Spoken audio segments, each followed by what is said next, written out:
Good day, ladies and gentlemen. Welcome to this e-learning of the EHA. My name is Roger Schutgens. I work as a hematologist at the Van Creveld Clinic in the University Medical Center Utrecht. And I will talk to you today about thrombosis and the basics. So the agenda for today is the following: understanding the pathophysiology of thrombosis, to know the risk factors for thrombosis, and especially risk factors for recurrence, and to understand different treatment modalities.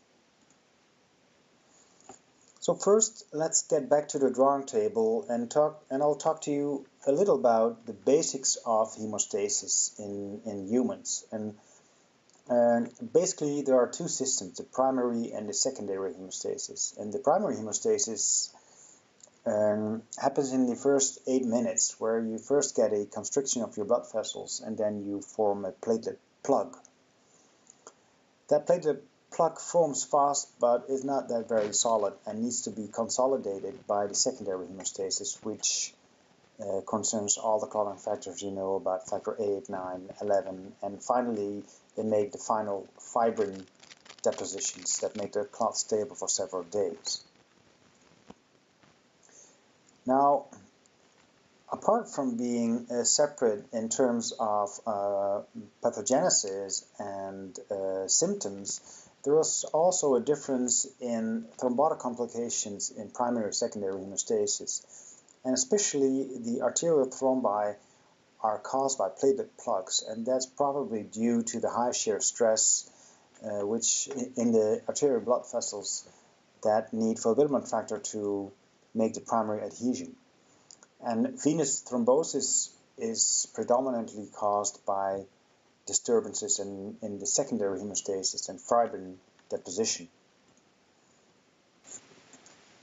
Now, to understand secondary hemostasis, I will talk you through the new concepts of how we look at secondary hemostasis. And we all know the terrific, horrible schemes from the textbooks. But this is the way we think the clotting is going on right now in vivo. And clotting starts with tissue factor 7A. That is the spark that starts the fire burning. And tissue factor 7A is able to activate factor 10 into 10A, which has a cofactor 5A, which in turn activates prothrombin into thrombin, factor 2A. And that thrombin is necessary to get fibrin out of your fibrinogen. Now this is the first activating route of your secondary hemostasis. But also tissue factor 7A is able to activate 9 to 9A directly with a cofactor 8. And that in turn activates factor 10A again, and you can see you get a little bit more thrombin at the end. Then as a amplification loop, factor 2 is able to activate itself through the cofactors 5 and 8 again, and you get more thrombin. And lastly, factor 2A is able to activate 11, and factor 11 goes back to 9, 8, 10, 5, 2, and there you see you get a huge thrombin burst where you start off with a little bit of tissue factor 7A that activates 10A, activates thrombin, and then you have this whole amplification loop through the cofactors 5, 8, and factor 11. Now this coagulation cascade needs to be regulated, and we have natural anticoagulation proteins working here. And the first important is the protein C and S pathway. And you can see that where thrombin is able to activate itself through 5, 8, and 11, it's also able to inactivate itself. And it's binding to thrombomodulin where it activates protein C into activated protein C, APC. And APC has a cofactor protein S, and together they form a complex which is able to block the activation of factor 8 and especially factor 5. This also is the explanation why factor 5 Leiden leads to thrombosis, because the complex is not able to inhibit factor 5 as efficiently. This is also the reason why women on oral contraception have a higher risk of thrombosis because they have lesser protein mass. And there is a second inhibitor which is called antithrombin, and that blocks factor 10 and factor 2.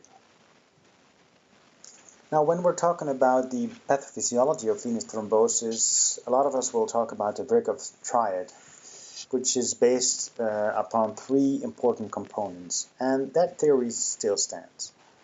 And the first component is circulatory stasis, and that actually means that you have a hampered blood flow based on, for instance, venous insufficiency or immobility or a residual thrombosis within your veins due to a previous VDE.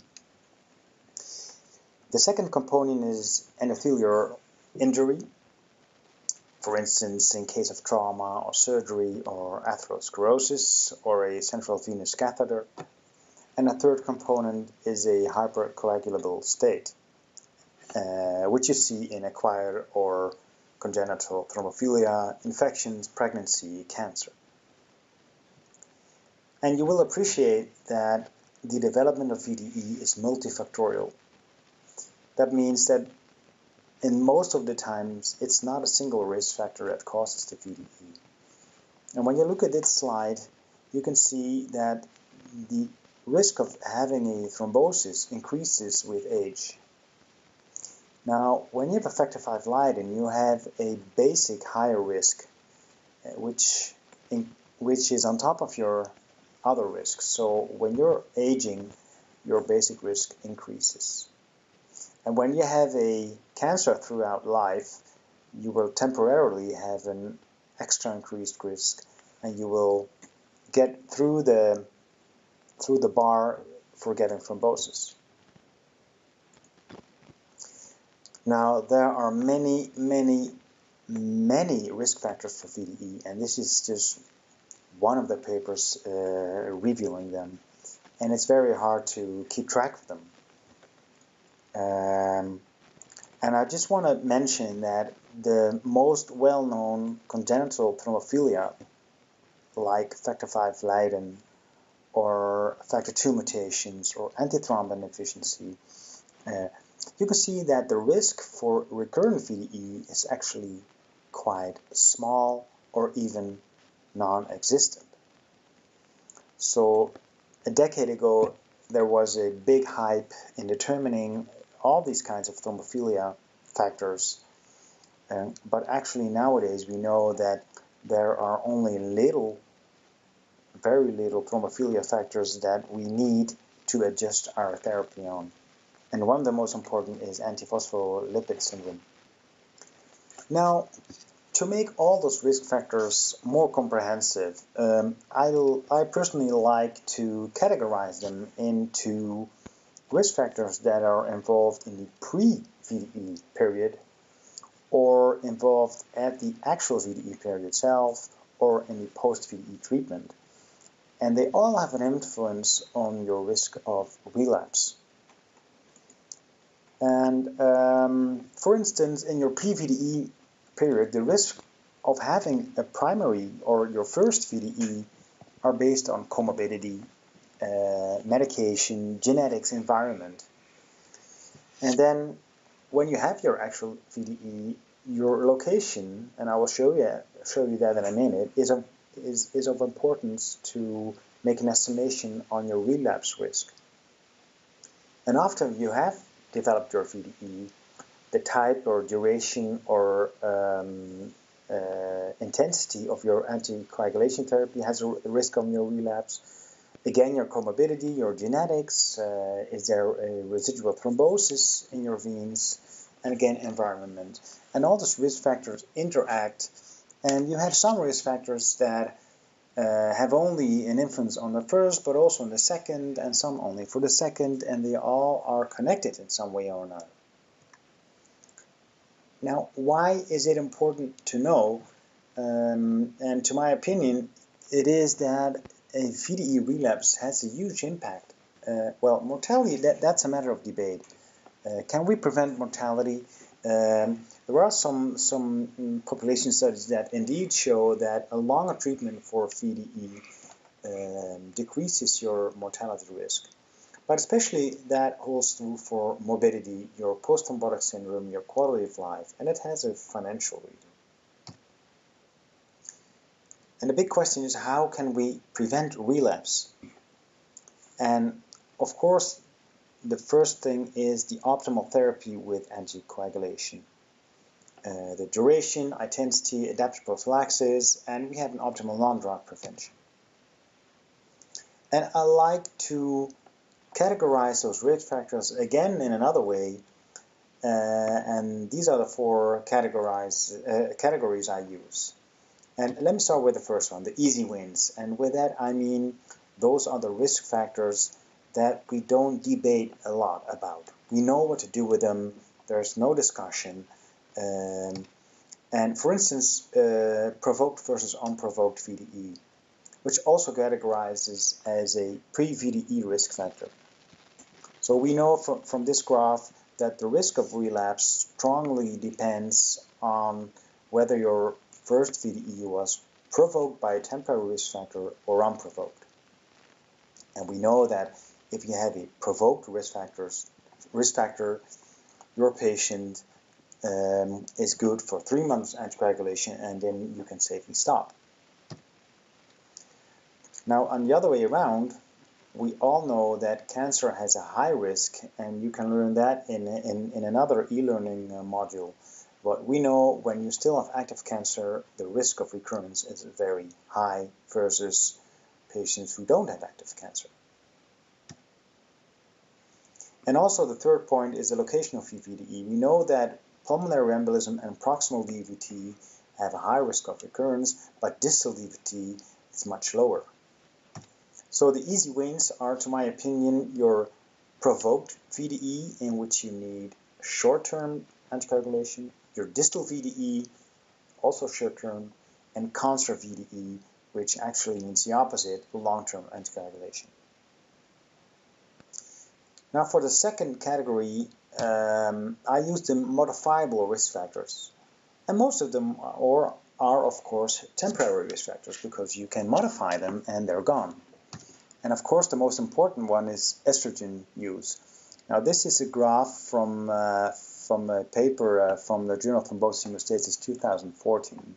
In women who had a first VDE, either unprovoked without the use of estrogens, or provoked through the use of estrogens, and then they stopped it after the first VDE. And you see the risk of recurrence, and you see that when women use estrogen and they stop it when they have developed their first VDE, their risk of relapse is very low. Now there's a lot of debate about air travel. You can say really a lot about this, but there are some papers that a long duration of air travel might have an odds ratio of about 2 of having a risk factor, of having a VDE. So you might argue that you can modify that by not air traveling or by having proper cautions. So that's the second category, temporary risk factors that are modifiable. Now the third category, I use in generalization, because I think that all those thrombophilia risk factors eventually lead to a higher thrombin generation. And here you see again your secondary hemostasis cascade, where in the end you form fibrin. And we know that D-dimers are degradation products of fibrin. So when you measure D-dimer levels, it actually is a reflection of your thrombin generation capacity in vivo. So I believe that having any thrombophilia factor who's involved in this part can have a reflection on your D-dimer levels. So by measuring D-dimers, you might have an indirect marker of having factor V Leiden, or increased factor VIII, or reduced antithrombin levels, and all your acquired or congenital thrombophilia factors fall into this category. And maybe it is true that by only measuring D-dimer, we can skip altogether all those other thrombophilia testing. And this is a meta-analysis on the evidence of D-dimer as a risk factor for relapse. And these studies have shown that when you measure D-dimers 1 month after stopping your oral anticoagulation, they independently have a strong risk of recurrence of VTE. There was a nice study by Pallaretti 4 years ago in the Dulcis study, and they showed that when you have a negative D-dimer and you stop anticoagulation therapy, the risk of recurrent VTE in the next period is about 3%. In patients with a positive D-dimer who refuse to have anticoagulation, the risk goes up to almost 9%. And in patients where you have a positive D-dimer and you resume your anticoagulation therapy, the risk drops to 0.7. So this clearly indicates that D-dimer has a positive influence on predicting your relapse, and you are also able to modify that risk by resuming your anticoagulation therapy. Now, the fourth is, of course, a combination of all the risk factors together. And there are currently 3 well-known prediction models: the HER2, the Vienna prediction model, and the DASH model. And here it is nicely illustrated that they all have one common denominator, and that's the D-dimer. They all use D-dimers. They use age or sex or BMI of both thrombotic signs or hormone therapy as a risk factor. And that's basically also the problem, in that we have 3 prediction models and they all use different risk factors apart from the D-dimer.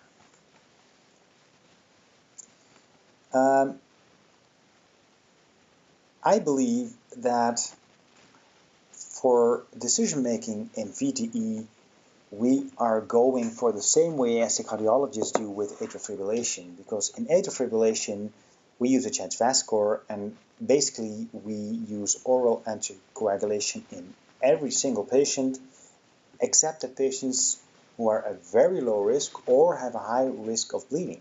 And I think the treatment of VTE is going in that same direction. So we are going from identifying risk factors for relapse to identifying risk factors for low bleeding risk. So we have a paradigm shift into who should be anticoagulated for a longer time to in whom should I actually stop. And this is one of the schemes that is being introduced now. When you have a VTE, treat at least 3 months. And then you look at your easy wins.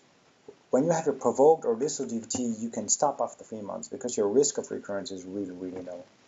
But on the other hand, if you have cancer or you have a second idiopathic VTE, you have long-term anticoagulation therapy here. When you have an idiopathic VTE, then also look at your bleeding risk. When it is high, and well, which is high is, well, dependent on your physician's estimation. We have all kind of scores, but basically it means common sense. When your bleeding risk is high, stop after 3 months. But when it's not high, then you can use a prediction model. Whichever model you want to use, but use prediction model. When you have a low risk, you might stop.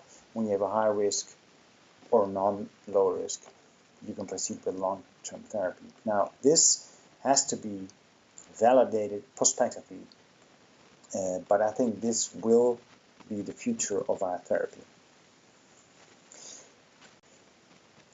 Now, for the next step, I want to talk to you about our therapeutic options into interference with the secondary hemostasis. And here again, you see the nice scheme of your coagulation factors. And remember, tissue factor 7, 10-5-2, tissue factor 7, 9-8, 10-5-2, and the activation loop through 11, which lead to a lot of fibrin formation.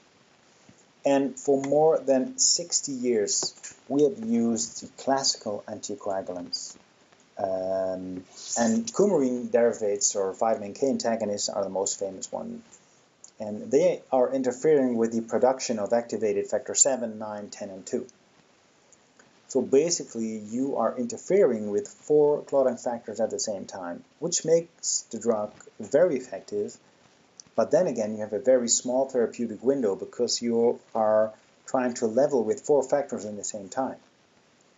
Now we know from many trials that heparin is far more effective and more safe than coumarin derivatives. But the problem is, of course, that heparin is only given parenteral, so intravenously or subcutaneously. So it's not that attractive for the home situation. Then there was this so-called, well, actually I call them the second generation anticoagulants. That is not an official term, so forgive me if I'm wrong here, but I use this term to introduce the pentasaccharides, also known as fondaparinux. Fondaparinux is the subcutaneous 10A inhibitor, and biliverdin is the subcutaneous factor 2 inhibitor.